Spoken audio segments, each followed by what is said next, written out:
हरे कृष्णा, राधे राधे। आप सभी भक्तों को मेरा प्रणाम और बहुत बहुत आभार।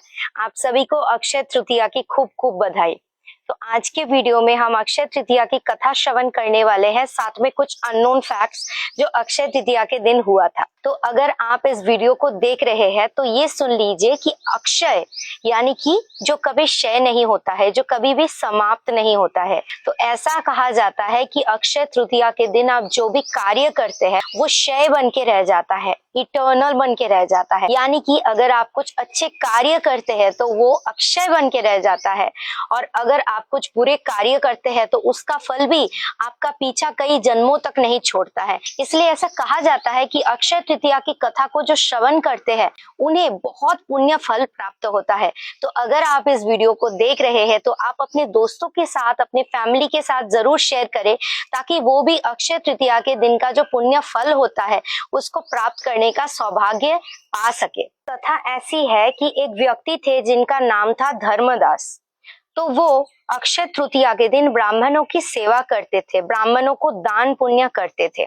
उनकी पत्नी, उनके परिवार वाले उनको कई बार मना कर चुके थे, लेकिन वो किसी की नहीं सुनते थे, जिसके फल स्वरूप उनको अगले जन्म में एक बहुत ही धनशाली, सुखशाली और समृद्धशाली राज्य प्राप्त हुआ, और वो एक राजा के रूप में, एक समृद्धशाली, शक्तिशाली, धनशाली राजा के रूप में जन्म लिए, और उनका नाम हुआ राजा कुशावती। इसी अक्षय तृतीया के दिन उन्होंने ब्राह्मणों की सेवा और दान पुण्य किया था, जिसके फलस्वरूप अगले जन्म में वो राजा बने थे। सेकेंड इंपॉर्टेंस इस दिन की ये है कि इसी अक्षय तृतीया के दिन द्वापर युग में, महाभारत काल में, दुशासन ने द्रौपदी का चीरहरण करने का प्रयास किया था, जिसके उपरांत भगवान श्री कृष्ण ने द्रौपदी की लाज बचाने के लिए द्रौपदी को अक्षय तीज प्रदान किया था। इसका यही मतलब है कि भगवान श्री कृष्ण कभी भी किसी का कर्ज नहीं रखते हैं। किसी भी इंसान का, किसी भी जीव का, किसी भी देवता का, चाहे कोई भी हो इस विश्व ब्रह्मांड में, भगवान श्री कृष्ण किसी के ऋणी नहीं रहते हैं। उनका कर्ज वो इंटरेस्ट के साथ चुका देते हैं। दिन का थर्ड इंपॉर्टेंस ये है कि इसी अक्षय तृतीया के दिन सूर्य देव ने द्रौपदी सहित पंच पांडवों को एक अक्षय पात्र प्रदान किया था, जिसका ये महत्व था कि जब तक द्रौपदी उसमें भोजन ना कर ले, जब तक द्रौपदी भोजन ना कर ले, तब तक अक्षय पात्र में भोजन समाप्त नहीं होता था। इसलिए इसी अक्षय पात्र की मदद से द्रौपदी सहित पंच पांडवों ने अपने राज्य में जितने भी लोग थे उनको कभी भी भूखा नहीं रहने दिया था। इस दिन का नेक्स्ट इंपॉर्टेंस ये है कि इसी अक्षय तृतीया के दिन भगवान श्री कृष्ण से भेंट करने के लिए उनके मित्र सुदामा जी आए थे।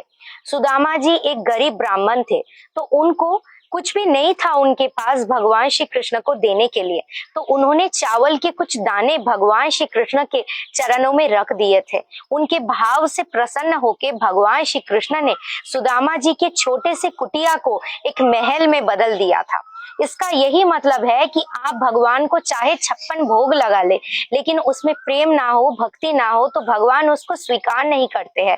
लेकिन आप सुदामा जी की तरह उनके चरणों में थोड़े से चावल के दाने रख दे, लेकिन वो भाव के साथ हो, वो प्रेम के साथ हो, तो भगवान दौड़े चले आएंगे उसको पाने के लिए।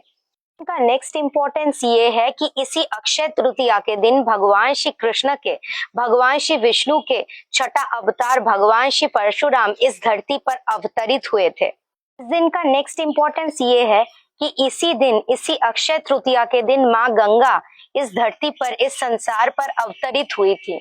माँ गंगा भगवान श्री विष्णु और भगवान श्री शंकर के अति प्रिय है। ऐसा हमारे शास्त्रों में प्रमाण है कि माँ गंगा कोई नदी नहीं है, वो एक देवी है जो हमें पवित्र करने हेतु इस संसार में आई है। ऐसा हमारे शास्त्रों में कहा गया है कि माँ गंगा को सिर्फ स्नान करने से नहीं, माँ गंगा के केवल दर्शन करने से, उनको केवल स्पर्श मात्र करने से, उनका केवल आचमन मात्र करने से एक व्यक्ति के पाप धुल जाते हैं। इस दिन का नेक्स्ट इंपॉर्टेंस ये है कि जगन्नाथपुरी में इसी अक्षय तृतीया के दिन से रथ निर्माण का कार्य स्टार्ट होता है। इस दिन को गंधा लेपना यात्रा भी कहा जाता है, यानी कि इस दिन से चंदन यात्रा भी स्टार्ट हो जाता है। इस दिन से जो शिव विग्रह के रिप्रेजेंटेटिव आइडल्स है, साथ में जो 5 शिवलिंग है यानी कि पंच पांडव, उनको सिंह द्वार से स्टार्ट करके नरेंद्र सरोवर तक परिक्रमा के रूप में लेके जाया जाता है। वहां पे उनका नौका विहार होता है। जगन्नाथपुरी में चंदन यात्रा 2 पार्ट्स में सेलिब्रेट किया जाता है। एक होता है बहारा चंदना, एक होता है बिथरा चंदना। ये जो बहारा चंदना होता है ये होता है 21 डेज तक। इसमें नौका विहार यात्रा भी होता है। दिन का नेक्स्ट इंपॉर्टेंस ये है कि इसी अक्षय तृतीया के दिन बस साल में एक बार, एक दिन के लिए हमारे वृंदावन के बिहारी जी यानी कि बांके बिहारी लाल अपने चरणों के दर्शन प्राप्त कराते हैं। बिहारी जी मंदिर में जो भी सेवाएं चलती है वो परंपरागत धाराओं के अनुसार ही चलती है। बांके बिहारी जी निधिवन में प्रकट हुए थे। स्वामी हरिदास जी को बांके बिहारी जी मिले थे निधिवन में। जब बिहारी जी स्वामी हरिदास जी को मिले थे तो स्वामी हरिदास जी को बहुत सारे आर्थिक संकटों की सामना करनी पड़ी थी। लेकिन तब क्या होता था कि डेली बांके बिहारी जी के चरणों से एक स्वर्ण मुद्राएं निकलती थी। डेली एक स्वर्ण मुद्रा उनके चरणों से मिलती थी, जिससे बांके बिहारी जी की सेवाएं होती थी, जिसके कारण उनकी जो चरण दर्शन है वो भक्तों के लिए बंद करवाया गया। लेकिन साल में एक दिन के लिए वो अपने भक्तों को अपने चरणों के दर्शन प्राप्त कराते हैं। वो है इसी दिन, इसी अक्षय तृतीया के दिन।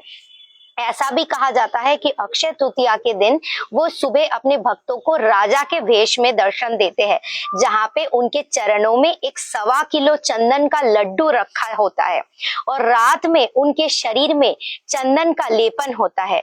चंदन से उनका लेपन किया जाता है, फिर वो शयन करने के लिए जाते हैं।